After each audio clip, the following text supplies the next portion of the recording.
Redi?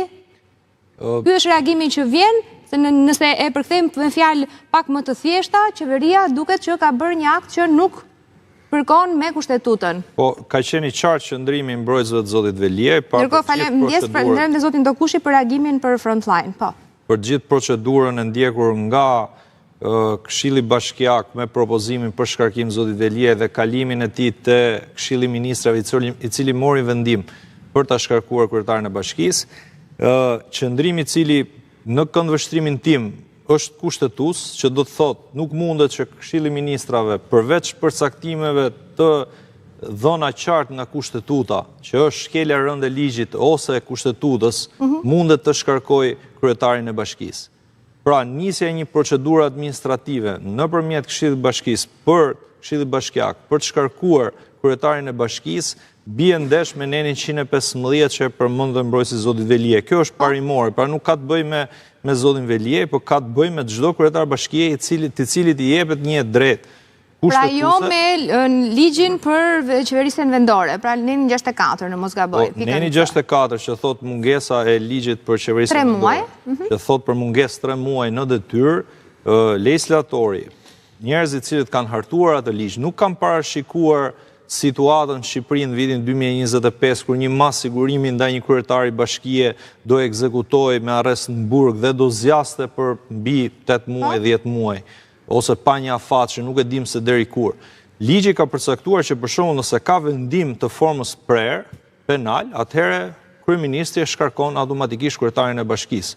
Gjë që janë të limituara arsyet pse një kryetar bashkie mund të shkarkohet nga detyra. Dhe kjo është mbrojtja dhe arsyeja pse dhe gjykata kushtetuese vendosi pezullimin për dekretin. Për dekretin, sepse vetë kushtetuta e detyron në mënyrë të drejtë për drejtë që në momentin që kryetari i bashkisë së shkarkuar bën ankim gjykatën kushtetuese, automatikisht pezullohet i gjithë procesi tjetër mbrapa. Pra duhet të shprehet një herë gjykata kushtetuese dhe më pas t'i hapet rruga zgjedhjeve parakoshme etj. Nëse do ketë të tilla apo nëse Veliaj mund të qëndrojë në detyrë, se varet se çfarë do vendosë. Nëse gjykata kushtetuese tani do verifikojë të gjithë procedurën kushtetuese dhe ligjore që ka marrë ky shkarkim i Këshillit Ministrave, ky vendim i Këshillit Ministrave për shkarkimin e zotit Veliaj, duhet të thotë dhe nëse është kushtetues apo jo, apo në përputhje me kushtetutën apo jo, është precedenti i rrallë dhe i vetëm në Shqipëri i tillë, pra që merret një nisëm nga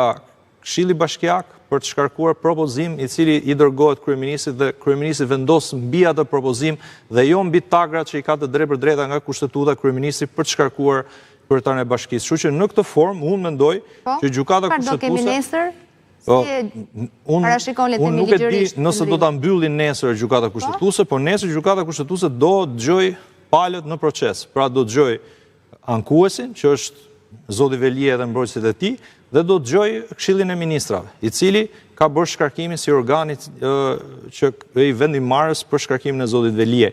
Dhe duke dëgjuar këto dy argumenta, unë mendoj që mund të ketë dhe seancë tjetër, por emergjenca dhe rëndësia faktit dhe për hir të çështjes që u caktua një datë zgjedhësh për Tiranën data 9 nëntor, që prapë në këndvështrimin tim nga presidenti ishte në tekalim dhe kundërshtim dhe me kushtetutën caktimi datës zgjedhjeve, duhet t'japi një vendim të shpejtë, sa më të shpejtë, pra një datë të afërt të caktoj një vendim për të marrë zgjidhje kjo çështje përfundimisht, që t'i hapet rruga ose qëndrimit në detyrë të zotit Nesër marrin dot një vendim të qartë, le të themi, nga gjykata kushtetuese apo do duhet ta arsyetojnë në të presim në një kohë të dytë, proceduralisht, nëse mund ta shpjegosh. Nëse duke i referuar dhe praktikave të tjera të gjykatës kushtetuese, nëse mbarojnë të gjithë pretendimet dhe debatet nga të dy palët ose nga të gjithë palët që do jenë nesër në proces, gjykata kushtetuese mund të tërhiqet për vendim ose të caktoj një datë, pra dhe ta marrë brenda një afati të arsyeshëm duke nga dita e nesërme, ose të caktoj një datë të re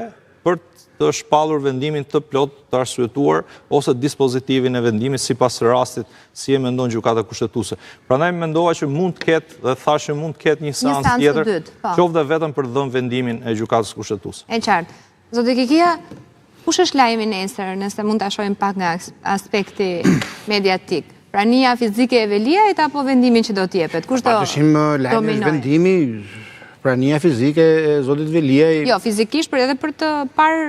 Një dëshut e kurioziteti i parë nëse do ketë akses në media, por nuk di dhe nuk besoj që media do ketë. Mund t'jetë e hapur, Redi, seancat e tilla janë të hapura për media? Është seancë publike, normalisht. Gjitha seancat e gjykatës kushtetuese janë publike. Dhe do të padyshim që do t'jetë interesant ndjekja e mbrojtjes, sepse është hera parë që zoti Veliaj do të ekspozohet publikisht që nga dita e arrestimit dhe përpjekja për të marrë pjesë në mbledhjen e Këshillit Bashkiak padyshim që dështoi. Megjithatë, lajmi do të jetë vendimi i gjykatës. Nuk di nëse do ketë një vendim nesër. Besoj që gjykata nuk do të marrë shumë kohë për shkak të emergjencës, siç e tha Redi, por